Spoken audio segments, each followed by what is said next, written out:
Cobra Kai, the final episodes are out now on Netflix. I actually didn't start this from the very beginning when it was on YouTube Red. I wasn't one of those people who started watching as it was airing on YouTube Red. I came to this really late. I, about a month ago, did a Karate Kid movie marathon because I hadn't seen the third one, but I wanted to go back and watch the first one, the second one, just as a refresher. And then because I was so invested in those movies, I was like, let me watch Cobra Kai. And I got addicted to Cobra Kai, binged the entire thing in like a week because the episodes are so short.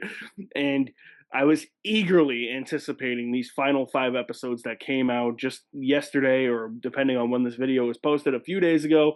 So let's talk some Cobra Kai. Cobra Kai is fucking amazing. This has got to be one of, if not the best legacy sequels I have ever seen. It's a great show if you haven't watched it. It does something really, really interesting. It really doesn't present Daniel LaRusso as the main character, despite Ralph Macchio being in the show, which is great, as I think he should be. But what the show does so smartly is that it really portrays Johnny Lawrence, who fought Daniel LaRusso in the original Karate Kid movie at the All Valley tournament, as the main character.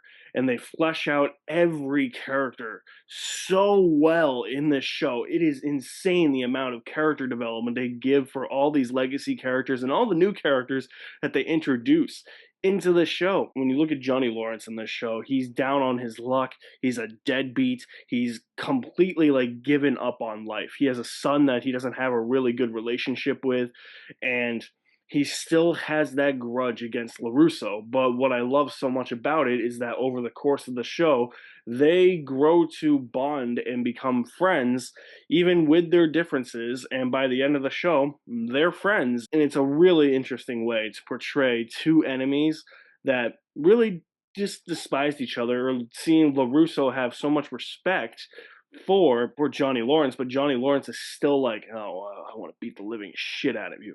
It's really good. And I think what got me so hooked on the show too is that essentially this is like a gang war. This is turf war, man. It's always Cobra Kai versus Miyagi-Do, and holy shit, the amount of times people switch allegiances is hilarious, man. It's so fun and funny, and then you realize everybody at the end just becomes friends. One of my favorite characters in the entire show is Tori. What a freaking bitch to begin, and what a great character to end.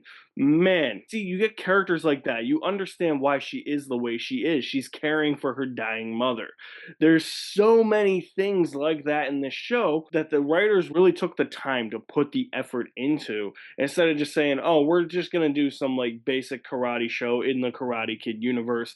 It's really not that. Yeah, you get your karate moments. You get people you get essentially these teenagers struggling with their inner demons and trying to figure out how to navigate their way through life while also trying to fight each other, because it's essentially a gang war and they all hate each other, but then all coming together for a common enemy because Kreese and Terry Silver return.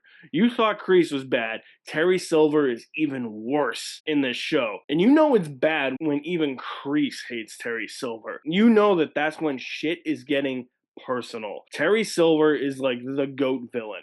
Best villain ever. Even when you think he's defeated, this man always has an ulterior motive. So doesn't Kreese, and they do so much with Kreese too. I love that they actually show Kreese as a sympathetic person back through flashbacks. They actually give him reasons to be the way that he is, and you completely understand where he's coming from with the whole strike first, strike hard, no mercy type of thing. It kind of gives you a little bit of sympathy for him because you feel bad for him for what he went through in the Vietnam War. Terry Silver, on the other hand, no, I don't feel bad for him. He's just a crazy psycho. One of my favorite aspects of the show is season 5, when it feels like Kreese is out of the picture and Terry Silver has just taken over Cobra Kai. He's got like state-of-the-art looking dojos. He's making Tori punch a stone slab so her knuckles bleed.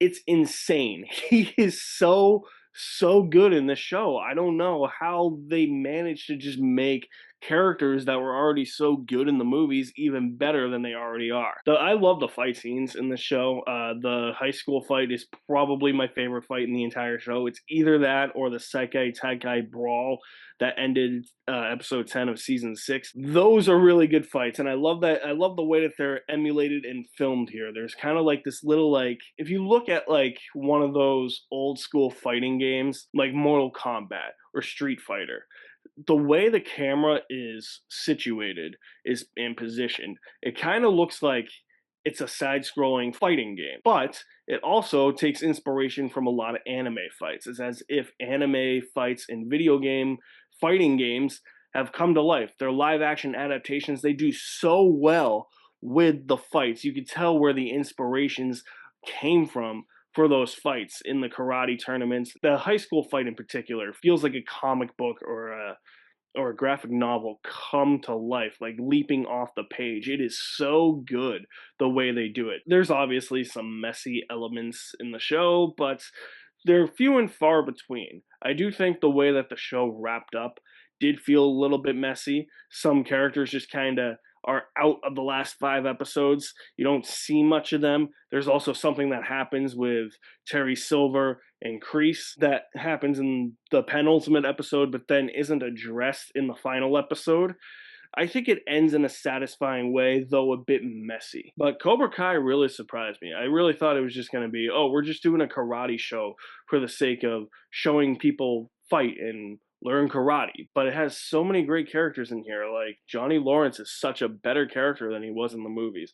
LaRusso playing essentially a supporting character, learning more about Miyagi's past and what Miyagi means to him and the inspiration he's given to these kids for Miyagi, and how Johnny actually has to learn some of the ways that Miyagi taught LaRusso and trying to integrate that into his teachings as well. Everything with Miguel is great. Everything with Robbie is great. Dimitri and Hawk having this bromance, and Hawk just, oh, I love Hawk. He's awesome. Stingray, one of my favorite characters in the entire show. Jesus, man. It's just so good with characterization and the way it's telling its season-long stories. I haven't been this impressed with a legacy sequel in a long time, even though this is a TV show. Cobra Kai is so good, guys. If you haven't seen it, definitely check it out, and I think you should definitely check it out before you see Karate Kid Legends. I don't know if it's going to tie much into it. Karate Kid Legends takes place 3 years after Cobra Kai, but I have a feeling some people,